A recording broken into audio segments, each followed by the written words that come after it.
আচ্ছা, বলেন তো, বীজ আলুর গাছে কি ফুল ধরে?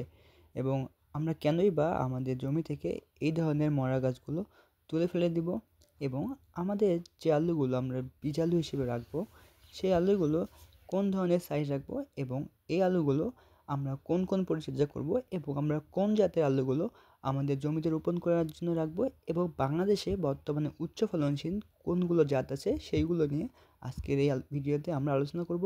এবং সেই সাথে আমরা জানবো যে কীভাবে আমরা বাসায় নিজেরাই বীজ আলু উৎপাদন করব। কারণ যে হারে বীজ আলুর দাম বাড়তিছে, তাতে করে বাজার থেকে বীজ আলু কিনে নিয়ে এসে আপনারা যে জমিতে রোপণ করেন, সেক্ষেত্রে কিন্তু আপনাদের আলু চাষে লাভবান হওয়ার সম্ভাবনা খুবই কম থাকবে। এবারের কথাই ভাবুন না কেন, এবারে বীজ আলু কিন্তু 100 টাকার আশেপাশে বিক্রি হয়েছে, এবং যেটা কিন্তু কৃষকের জন্য একটা হুমকি স্বরূপ। তাই আজকের ভিডিওতে আমরা দেখানোর চেষ্টা করব যে আমরা কীভাবে নিজেরাই নিজেদের বীজ আলুগুলো উৎপাদন করব। তো ভিডিওটি না টেনে সম্পূর্ণ ভিডিও দেখবেন, এবং আপনারা যারা আমার চ্যানেলে নতুন, অবশ্যই কিন্তু সাবস্ক্রাইব করে পাশেই থাকবেন। আপনারা যদি আগাম আলু চাষি হয়ে থাকেন, সেক্ষেত্রে উচ্চ ফলনশীল কিন্তু অনেক জাত আছে, যেমন সানশাইন, এলুয়েড, ক্যাভরেজ, রাশিদা, সাফিদা, এই জাতগুলো কিন্তু বাজারে পাওয়া যায়। এবং আপনারা যদি সিজনাল অর্থাৎ মৌসুমি আলু চাষি হয়ে থাকেন, সেক্ষেত্রে কিন্তু বাংলাদেশের সবচেয়ে জনপ্রিয় জাত হচ্ছে ডায়মন্ড, গ্রানুলা এবং অ্যারিস্টিক বা স্টিক। এই জাতগুলো চাষ করলে কিন্তু আলু চাষে বেশি পরিমাণে উৎপাদন করতে পারবেন এবং আলু চাষে লাভবান হতে পারবেন। আরেকটা কথা না বললেই নয়, আপনারা ডায়মন্ড আলু কিন্তু আপনারা যেটা বীজ করতেছেন, সেই বীজটা আপনারা একবারের বেশি জমিতে লাগাতে পারবেন না। কিন্তু আপনারা যদি এরিস্টিক বা স্টিক জাতটি লাগান, সেটা কিন্তু আমরা 2 বার পর্যন্ত জমিতে রোপণ করতে পারি।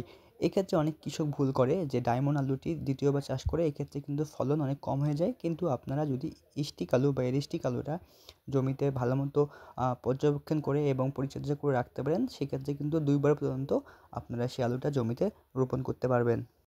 বীজ আলুর রোগিং কিন্তু অত্যন্ত গুরুত্বপূর্ণ একটি বিষয়। আমাদের বীজ আলুর গাছে আমরা চেষ্টা করব যে আমরা শুধুমাত্র ম্যানকোজেব গ্রুপের ওষুধগুলো স্প্রে করার। যদি আমাদের জমিতে লেড ব্লাইটের প্রাদুর্ভাব না দেখা যায়, সেক্ষেত্রে কিন্তু আমরা ম্যাটাক্সিল বা সাইমোক্সিলিন গ্রুপের ওষুধগুলো পরিহার করার চেষ্টা করব। শুধুমাত্র যদি কোনো প্রকার ব্লাইট বা লেড ব্লাইট আক্রমণ করে, সেই ক্ষেত্রে আমরা আমাদের জমিতে এই ম্যাটাক্সিল বা সাইমোক্সিলিন গ্রুপের ওষুধগুলো প্রয়োগ করব। বন্ধুরা, আপনাদের এই বীজ আলুর জমিতে আপনারা যখন ছত্রাকনাশক স্প্রে করবেন, আপনারা অবশ্যই মাথায় রাখবেন যে প্রতিটা স্প্রেতে যেন আপনারা সাদামাছি এবং জাপ পোকা দমন করার জন্য আপনারা ওষুধ স্প্রে করেন। এবং এর পাশাপাশি আপনার জমিতে যদি কোনো গাছের যদি পাতা কুঁকড়ানো থাকে, সেই গাছগুলো অবশ্যই জমি থেকে তুলে ফেলে দিবেন।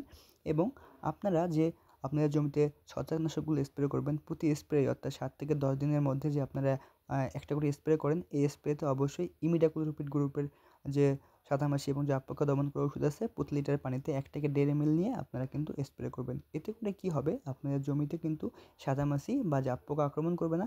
এবং এই পোকাগুলো আক্রমণ করলে কিন্তু আপনাদের বীজ আলুর গাছে ভাইরাস আক্রমণ করবে, এবং পরবর্তীতে যে প্রজন্ম সৃষ্টি হবে, সেতে করে কিন্তু আপনাদের আলুর গাছগুলো ক্ষতিগ্রস্ত হতে পারে।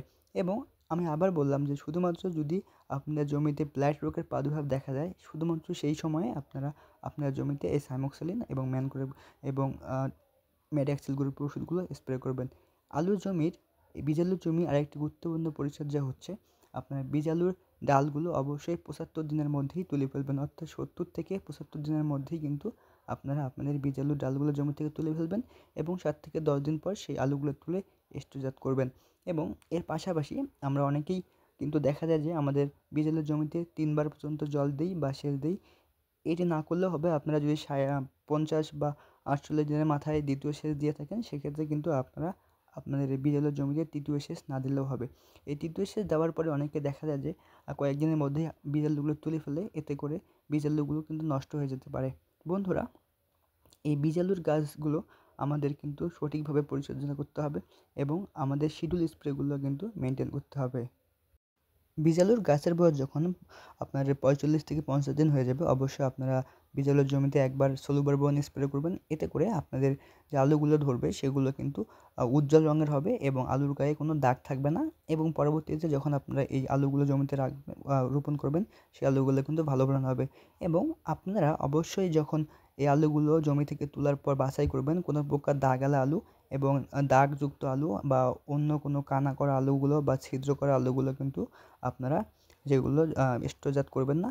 এতে করে এই আলুগুলো যদি পরের বার রোপণ করেন, তাহলে কিন্তু আলুতে ভাইরাস দেখা যাবে। আলু চাষে লাভবান হতে চাইলে অবশ্যই আমাদের নিজেদের বীজকে নিজেদের তৈরি করতে হবে, না হলে কিন্তু আপনারা আলু চাষে লাভবান হতে পারবেন না। আশা করি ভিডিওটি আপনাদের উপকারে আসবে। ধন্যবাদ।